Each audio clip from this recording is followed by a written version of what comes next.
Thanks to Team Reptile for providing your boy with a code. In 2004, I was at my cousin's house for a party. I couldn't tell you who or what it was for because I was an antisocial, video game loving weirdo. Instead, I would watch my aforementioned cousin play video games on his original Xbox.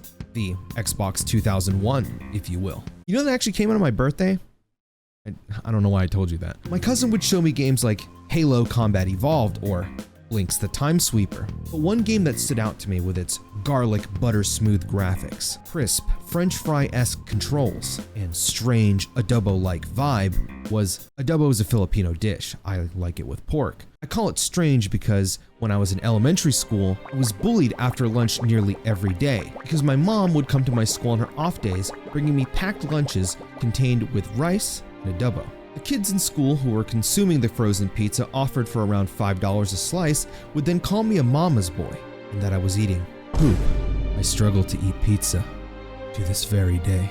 The weird poop-like visuals that are present in adobo influenced my refusal to share the special game that I had been exposed to with others by my now naughty cousin. Yet adobo remains one of my top 5 favorite dishes of all time.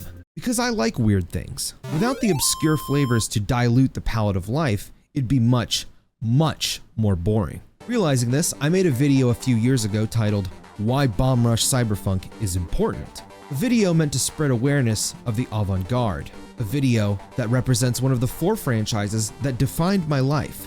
A video that focused on one of the 3 franchises that helped define who I am by embracing the irregular.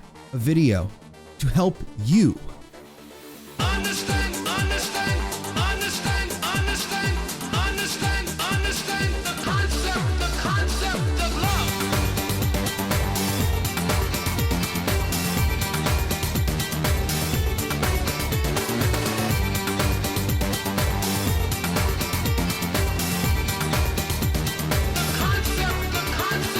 It's showtime.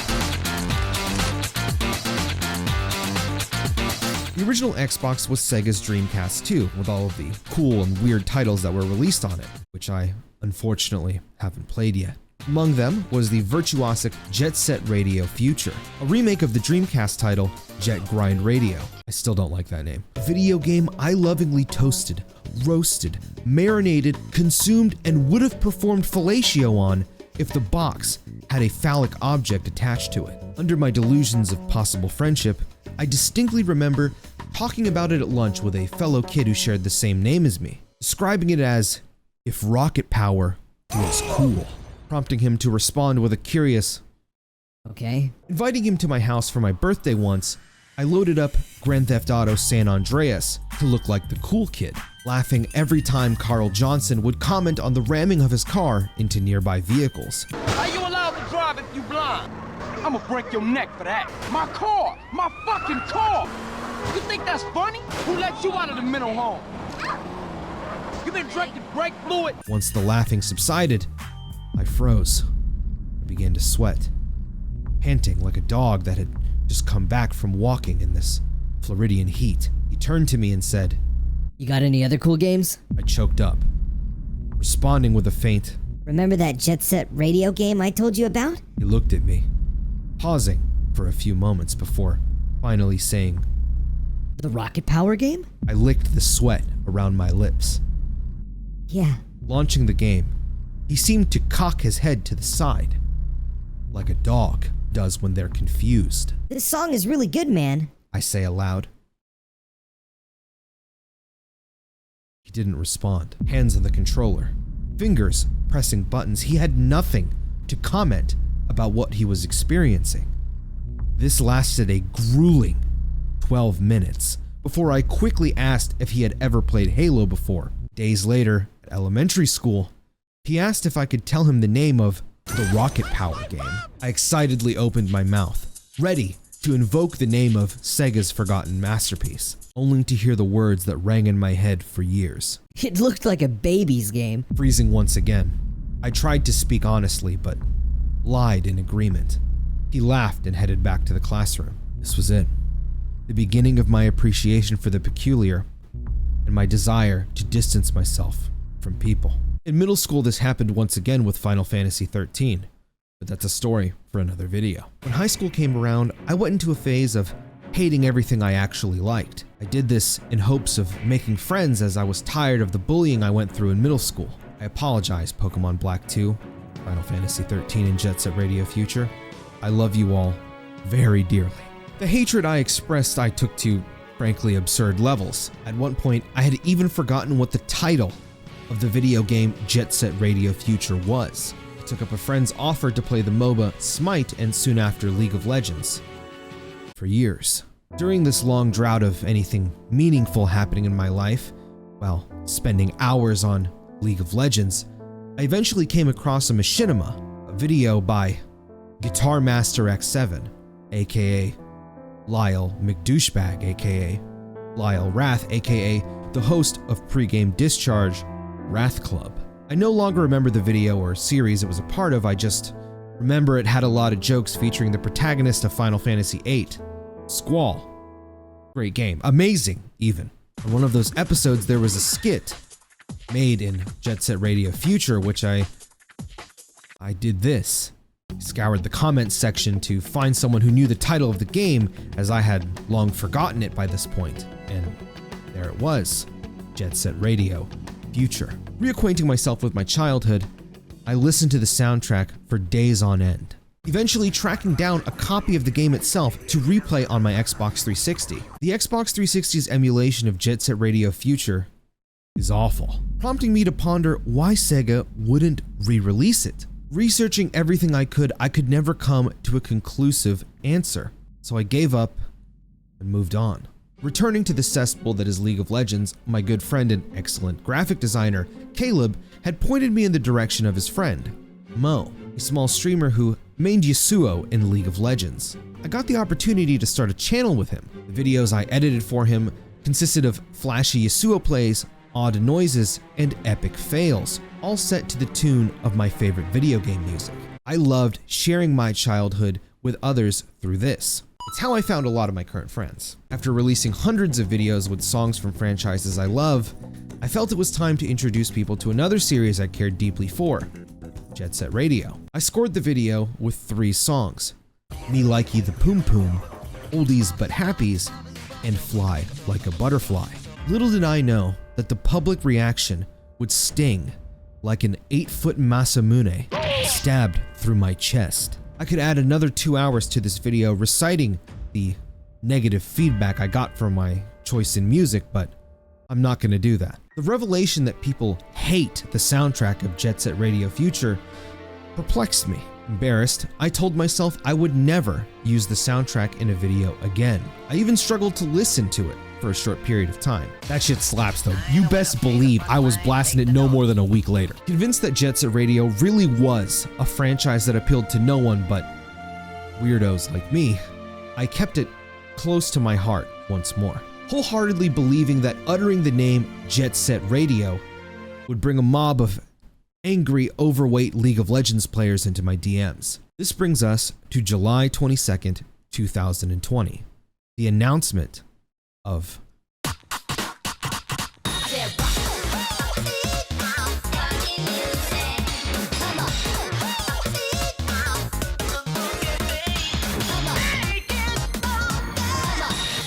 For the first time in my life, I saw people outside of my very, very small bubble of Jet Set Radio enjoyers share the same excitement that 7-year-old Pinoy had all these years later.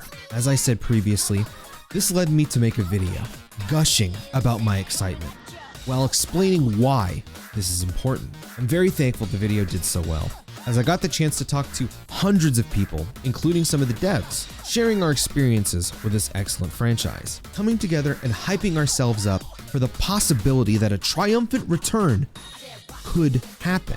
The exposure this game was getting with each trailer's release was mind-boggling, pulling attention from people who've never even played Jet Set Radio. Bomb Rush Cyberfunk's mere existence slowly but surely helped break down my walls and slowly open up to others about myself that have been locked away. People like my dear friend Zach. If you're watching this, dude, I love you, man. Hopefully I can talk to you soon. So when I was given the chance to review this game on August 16th, 2023, I was excited, if a bit hesitant. Jet Set Radio is odd. It's like a 3D platformer mixed with a skate simulator built for the arcades. A genre I dare say could be called a Jet Set Radio-like. That was a joke. There aren't really any games that evoke the same kind of beautiful marriage in visuals, gameplay, and music. I say this, but Team Reptile has always felt like the studio that could carry the torch of Sega's strange skating game. Confident and ready, I launched Bomb Rush Cyberfunk. Oh my god. This shit looks so fucking... I love it. I love it. This looks like this like thing reminds me of I believe it's called an obi. I can't remember correctly, on like a Japanese vinyl. This looks so sick. Dude, I could listen. Oh, I have my soundtrack for my client's videos now. Let's start. Oh, his model looks really nice. Dude, my feet are massive. He would make hella bank at ratemyfeetpics.com. I really want to see if he's gonna idle dance right now. Lore-wise, it wouldn't make sense. I am currently in prison and I am not listening to any music. Oh shit, dude. I already love this. Ooh. Oh my god, wow. Wait, can I just... I can just hear Yo-Yo going in my fucking head. Whoa. Whoa. Okay, so that's different. This is kind of cool. God, everything just looks and feels so Dreamcasty. Dude, this is the Sonic the Hedgehog move, bro. Holy. This really is a Dreamcast game. Ain't no way. Whoa. Whoa, whoa, whoa, whoa. What was that? Oh, I'm chilling. This is like how I dance, bro. This is me whenever I was in I was at homecoming with my girlfriend at the time. And this is literally what I was doing at the place because I just saw everyone like practically humping each other against the walls, and I'm like, well, I guess I just do this. And then eventually I realized that it was very out of place, so I went outside with some punch and just played Pokemon on my Nintendo DS. Well, drinking some punch. This reminds me of Pop Rock. Oh shit, dude. Damn, dude. I can just walk out of prison and start fucking breaking it down. I love it. This fucking rules. This guy's just fucking sitting there shuffling side to side as I'm kicking computers. Yo, yo. Dance off, brother. This is like the anime moment right here, dude. Somebody should make a Jet Set Radio-like RPG that takes place in a school where, you know how in that anime Shokugeki no Soma, otherwise known in English as Food Wars, they would challenge each other to a cook-off? In this game, you challenge each other to a dance-off, and it's like a rhythm battle system or something. Like, I don't know, like what is it called? Friday Night Funkin'? Dude, that would be sick. Someone get on that. Yo, wait. Can we sync up? Can we sync up? Yeah. Okay, it's been a while since I've played Jet Set Radio Future. But this feels exactly the same. Maybe I move a little bit faster. I think the only difference that I feel right now that I wish was in here was the quick turn in Jet Set Radio. So like if you are going straight and then you immediately hold back, your character would go and then like turn back the other way. Other than not having that, this feels really nice. All right, there is already like so many more. Like a lot of this trick system so far feels like an evolution of what Jet Set Radio was doing before, because it was very simple, very simple. It was great. They just really, all they really did was just add 2 more buttons, at least so far. I mean, I guess you can do this, which wasn't in Jet Set Radio. Wait. Oh, that is so slick. Momentum-wise, that feels really good.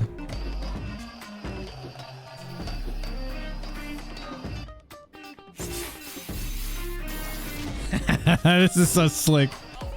Wow, dude. Look at this. Nah.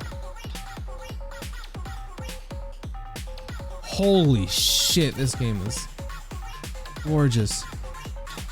Oh, and she's just chilling, like doing her own thing. That's cool. I can only think of one adjective that could accurately describe my feelings after this sequence of events. I was horny. Oh, this looks so fucking awesome. The controls feel like a medium rare ribeye steak with an addicting crust that you just can't stop rhythmically tapping one of the 3 combo buttons with. The handling of your character is reminiscent of that popular meme from that nostalgic movie I've never seen before, except you can't do this. Please, put this in the game. The music is mostly evoking the vibes I felt when cruising along grind rails with Beat at 2 in the morning. I love this game. Every level is lovingly handcrafted with a tinge of nostalgia, yet wholly original. Perfect playgrounds with platforms high and low to endlessly lose yourself through. This level's peak. I ran into a few non-essential areas and characters with this mindset, and it was joyous. Like munching on the crumbs of Public's chicken skin that was left over within the box. Several times, I was mentally brought back to the happiness I felt from the pure joy that raw gameplay and level design can deliver. This is emphasized by the Super Mario Sunshine acapella-like levels interspersed between them. Assets from the turf you were just surfing in are congealed into this trippy LSD simulator world. These levels are not too challenging, but they have their moments and serve as nice gamer sit-up sections. The art that pours from all these locations oozes like a juicy pork shoulder that's been roasting for 4-ish hours. It is delicious and dreamlike at the same time. Bomb Rush Cyberfunk realizes the old while adding the new. You're still doing crew battles, tagging graffiti, and trying to get a 200 trick combo, but the variation in how you do it, while it might look small, feels big. The BMX, skateboard, and inline skates are excellent additions to spice up the dish when you're feeling a little frisky. The graffiti minigame captures the spirit of the originals without feeling as slow or clunky. It's like a bag of Chester's hot fries. They never sell big bags, so once you start it, it's gone instantly and you don't know why, but you know it was damn good. I completed Bomb Rush Cyberfunk in 8 hours and 11 minutes. I haven't unlocked all the characters, nor have I consumed all the collectibles. That's what toilet gaming is for. The issues I had experienced were minimal and nothing game-breaking. I do think it could benefit from a couple additions, but Team Reptile really did knock it out of the metaphorical park. I remember thinking back at the game's original announcement that Sega should just license Jet Set Radio to Team Reptile, and while I'm still down for that possible timeline, I am very pleased with what Team Reptile have come up with here. Bomb Rush Cyberfunk is a delectable new IP with its potential almost fully realized, and I would love to see it continue. Games like this do not come out very often, and in a year that's been chock full of Game of the Year contenders, I'm happy to say this is another one. Maybe not for the vast majority of people, but for the weirdos like me that grew up humming the bass line. Jet Set Radio helped in part to define who I am. Bomb Rush Cyberfunk helped in part to accept who I am. Now, I do not rate games by number. I did it once with Marvel's Spider-Man, and I deeply regret it. So instead, I will simply say, Bomb Rush Cyberfunk is the kari-kari of video games. A strange, fishy-smelling dish from the Philippines, Jesus Christ. A strange, fishy-smelling dish from the Philippines, full of color that might not have everyone coming back for seconds. But the ones that do will swish that sauce back and forth and enjoy every last sip before going back for the 3rd, 4th, and 5th replay. Sega, if you are somehow watching this, I hope you can see there is a market for Jet Set Radio, and we can live in a world where both Bomb Rush Cyberfunk and Jet Set Radio exist in tandem.